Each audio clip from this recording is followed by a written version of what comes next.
3 মাস হয়ে গেল, আপনি কোনো ইউনো চেঞ্জ করেছেন? অথচ বাংলাদেশে কি হয়েছে আওয়ামী লীগের আমলে, যে যারা সংসদ সদস্য ছিলেন বা এমপি মন্ত্রী ছিলেন পছন্দের মতো ইউনো ওসি নিয়েছে, ডিসি নিয়েছে, এসপি নিয়েছে। তাদেরকে পরিবর্তন না করলে আপনি কিভাবে আগামী দিনে এগিয়ে যাবেন? কোনোভাবেই সম্ভব না।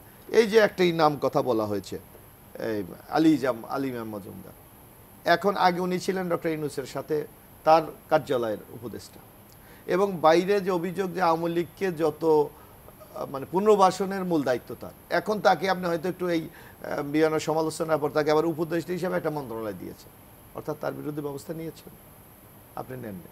সুতরাং এই ধরনের জনগণকে আপনার ধোঁকা দিয়ে আপনার সর্বশেষ কাঙ্ক্ষিত লক্ষ্যে পৌঁছবেন, এইটা আমরা বিশ্বাস করি না। আপনাকে দৃশ্যমান হতে হবে যে আমি এই কাজটা করতে চাই, যে এই মতের সাথে একমত না তাকে বাইরে রাখে।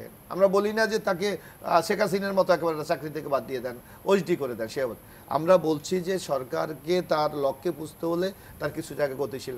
এই যে মাসুদ কামালি বলেছে যে আপনার স্বাস্থ্য উপদেষ্টা, বাংলাদেশে আমরা যে কোনো গভর্নমেন্ট, আমরা তো পলিটিক্যাল সরকারও দেখেছি, কিছু মিনিস্ট্রি আছে যাকে আপনাকে দৃশ্যমান হতে হবে, যেমন স্বরাষ্ট্র মন্ত্রণালয়, আইন শৃঙ্খলার প্রতিদিনের ব্যাপার, আপনাকে বাণিজ্য মন্ত্রণালয়, আমার দ্রব্যমূল্যের ঊর্ধ্বগতি তার কন্ট্রোল করতে হয়, আমাকে এই যে স্বাস্থ্য মন্ত্রণালয়, বাংলাদেশের এত জনসংখ্যা বহুল দেশের স্বাস্থ্য সংকট প্রতিদিন। আমি নাম জানি না, আপনার নাম বললেন যে কি স্বাস্থ্য উপদেষ্টা গ্রামীণ ব্যাংকে, হ্যাঁ, আপনি কোথাও দেখেছেন তার কোথাও মুভমেন্ট দেখেছেন? আমি তো দেখি নাই কোথাও।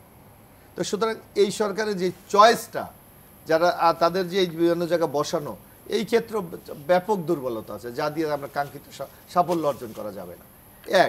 আরেকটা আমরা যে কোনো কারণে হোক আপনার এই সরকার মন্ত্রী কোন বিবেচনায় ডক্টর ইউনূস সাহেব নিয়েছে আমরা জানি না, অনেক মন্ত্রী তো হয়তো সঠিকভাবে ফাংশন করতে পারে কিনা এটা নিয়েও সন্দেহ আছে, তাদের সেই সক্ষমতা আছে কিনা, শারীরিক মানসিক সেটা আছে কিনা সেটা নিয়েও কিন্তু সন্দেহ আছে, কিন্তু উনি তো তৈরি করেছে।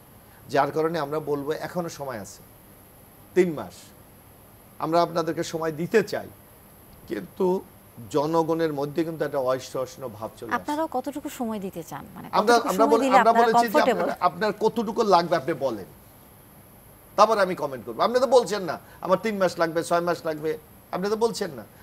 আমি ট্রেন শুরু হয়ে গেছে, ট্রেন কোথায় যাবে ভাই এটা বলেন না ভাই। আর তারপর আপনি রাস্তাঘাটে আপনি যান, যেমন আমরা যারা রাজনীতি করি সাধারণত মানুষ কি প্রত্যাশা করে যে আগামী দিনে একটি অবাধ সুস্থ নির্বাচিত নির্বাচন হবে। দীর্ঘ 16টা বছরের ক্ষুধা তাদের ভোট দিতে পারেনি, কারণ আওয়ামী লীগের আমলে আপনি জানেন ভোট লাগেনি, কখনো বিনা প্রতিদিন দেয়, কখনো রাতে, কখনো ডামি আমি। তা মানুষের মধ্যে তো একটা ভোট দেওয়ার ক্ষুধা আছে, বলে ভাই কবে ইলেকশন হবে এটা ভোট দেবো। আপনি কি, আপনি তো মিডিয়া আছেন, বলেন তো, মানে আপনিও বলতে পারবেন যে ভোট হবে কিনা এই দেশে? মানুষ এখন আমাদের জিজ্ঞেস করে ভাই আসলে কি ভোট হবে?